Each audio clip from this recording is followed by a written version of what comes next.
guitar animal, and that is Willie Nelson's On the Road Again. I'm going to show you how to play that today. This is kind of a beginner intermediate song. The chords are pretty easy to play. There is an F in there. We'll talk about that. But the main thing that makes it an intermediate song is the way that I'm going back and forth between the bass notes and then strumming the chord on top. A little bit tricky to do that. So it's going to take some rehearsal to do this. So I'm going to break this down into some small parts for you, and we're going to see how this goes. The first thing I'm going to do is play a C chord. If you don't know what that is, let's talk about the capo. I neglected to mention that. I'm capoed at the 5th fret today because I'm a half step down on this guitar. But if your guitar is standard tuned, just capo at your 4th fret. Capo is the device that basically changes the tuning of the guitar, changes the key, makes it higher. So make sure you get a capo, put it on your 4th fret. In front of the capo, we're going to play the 1st fret on the 2nd string, the 2nd fret on the 4th string, and the 3rd fret on the 5th string. That's our basic C chord. We'll also be holding or playing the open 1st string and the open 3rd string. Now obviously with the capo this wouldn't be giving you the C sound, but it is a C shape, so that's why we refer to it as a C chord. The other thing I'm going to be doing with it is I'm going to be moving the bass note from the 5th string 3rd fret to the 6th string 3rd fret. So I'm going to be alternating the bass, going back and forth. We would call that a C to a G, like this. So I strike the 5th string on the 3rd fret above the capo, then I do a strum down up on the C chord, then I move that bass note to the 3rd fret of the 6th string, and the same thing, so back and forth.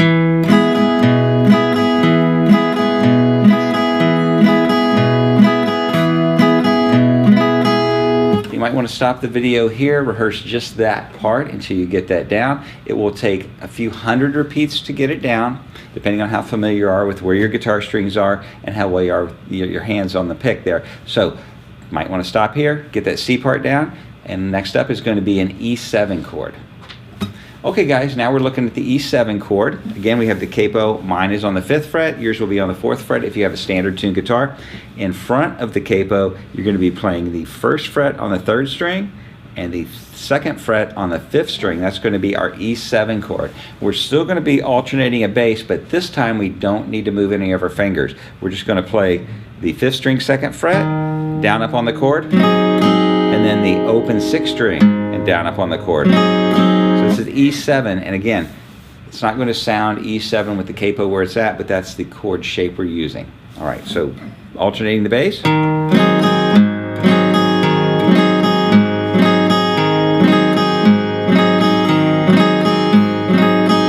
Now you're really going to feel a tendency to want to move your finger because we just came from the C chord where we had to move a finger for the bass note. We go to the C7, we don't have to do that, but you're going to feel a tendency to want to move your finger. So try not to. Keep your finger placed on the E7 chord. You might want to stop here and rehearse just that E7 part. Once you get it down, practice it with the C transitioning to the E7 part, and next up is going to be a D minor. All right guys, so now we're looking at a D minor chord here. It's 3rd chord in our Willie Nelson song we're covering here, On the Road Again. A D minor ahead of the C is going ahead of the capo is going to be 1st fret on the 1st string, 3rd fret on the 2nd string, 2nd fret on the 3rd string, 4th string open. We will be again alternating the bass notes underneath this chord, but we do not need to move fingers for this one. We'll play the 4th string open and then strum the chord, and then the 5th string open and strum the chord. That's our D minor.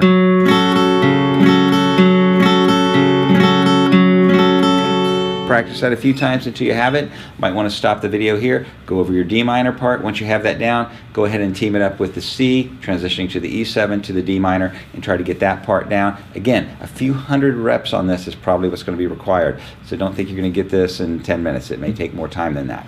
All right, next up is going to be the F and the G5 chord. All right, now we're looking at the F chord. For the F chord on this song, I'm going to be thumbing the bass note, thumb over the top, and then holding the rest of the F chord with my 1st finger, 2nd finger, all the fingers actually. The way I'm going to do that, 1st finger is going to hold the first 2 strings 1st fret, thumb will hold the 6th string 1st fret, my ring finger is holding the 3rd fret of the 5th string, little finger holding the 3rd fret of the 4th string, and middle fingers left to hold the 2nd fret of the 3rd string. That's an F chord. If you don't want to thumb it, you can do a complete bar. You're going to have to bring your thumb around the back of the neck and take your index finger and hold down all 6 strings at the first fret in front of the capo. All right, once we have the F, we're going to be here just for a moment. We're going to hit the bass note on the 3rd fret of the 5th string, strum the chord, and then the bass note on the 1st fret of the 6th string. And we're done with the F, so we're just on the F for a brief moment.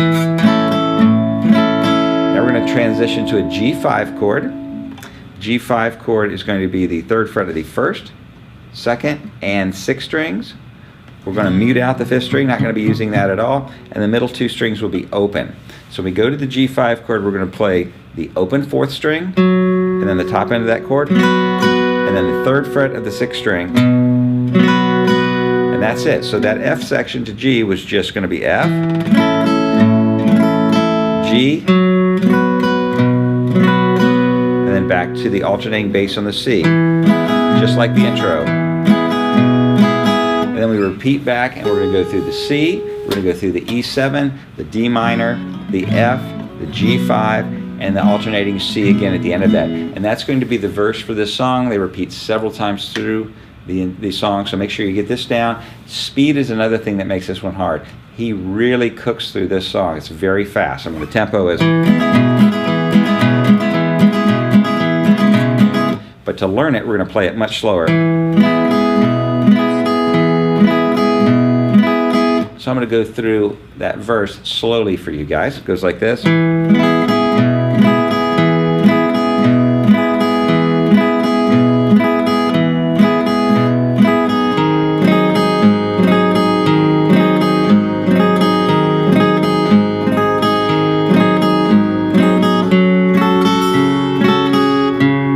And so forth. So take it nice and slow. If you go over to guitaranimal.com, we have a slowdown feature. We also have a looping function. I'm going to cover not only this part of the song over there a little bit slower, I'm also going to go through the entire chorus so you can get that section of the song down as well. Make sure you check us out at guitaranimal.com. Now you get a week for free, no credit card required. So come check us out. No reason not to. I'm Trent. Hope to see you there.